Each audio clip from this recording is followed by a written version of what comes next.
Let's go to Ray from North Carolina. Ray, welcome to the program. What's on your mind today? Thank you, David, for having me. Um, I was just asking, as someone who analyzes news articles or watches rallies for MAGA candidates or Trump, for example, is that I noticed that there has been a focus on trans individuals in sports. Yes. But what I've noticed is that people mainly focus on male sport disciplines rather than the female sport disciplines. And it kind of boggles my mind that I think maybe it's an easier tactic to go after trans females in women's disciplines. So it kind of, how does that entail? Is it just an easier way for them to tear apart this topic or make Yeah, it an so here's the issue? deal. You're bringing up a good question, which is they love to talk about someone born biologically male competing in women's weightlifting as an example, or women's swimming. And there's a very Mhm. specific reason for that. This is basically a contrived issue. So you take the entire, think about these as concentric circles, Ray. Okay. So you've got the biggest circle is every issue that's out there.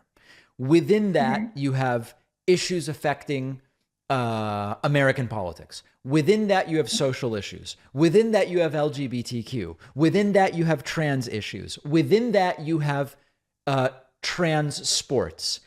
To make Mhm. that interesting, which again is such a niche issue. If you talk about, hey, you know what?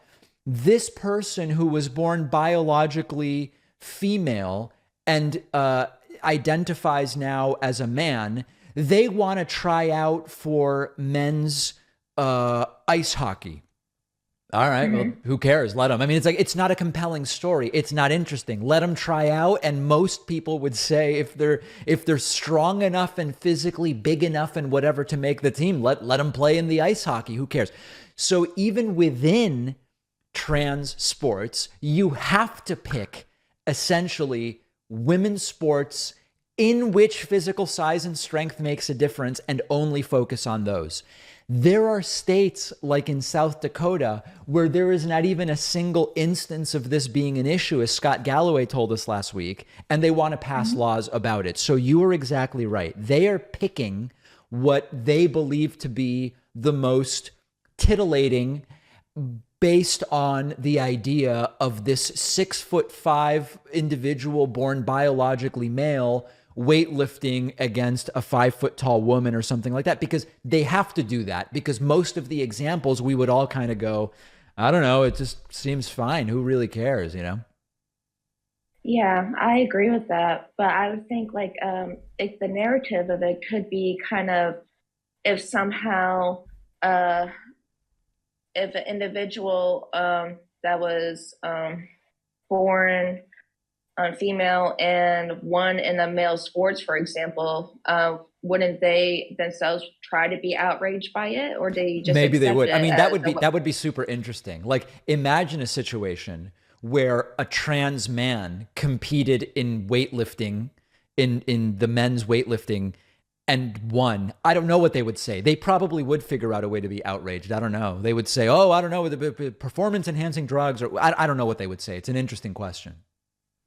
Yes, it's something I've been looking into recently for the past few years, and definitely taking notice to it with Trump, like saying no male in women's sports, in a sense that they only highlight that issue in a lot of his rallies, as he just exposes that all the time Yeah, women in men's in sports his they seem to be fine with. exactly, and I'm curious to see how this develops over time. And thank you for your input on this. It's really helped me out a little bit more. Ray, it's been a pleasure. Ray from North Carolina. Great to speak to you. We're going to take a very quick break, but we're going right back to Discord and we're going to hear from more people in a moment. So don't go anywhere.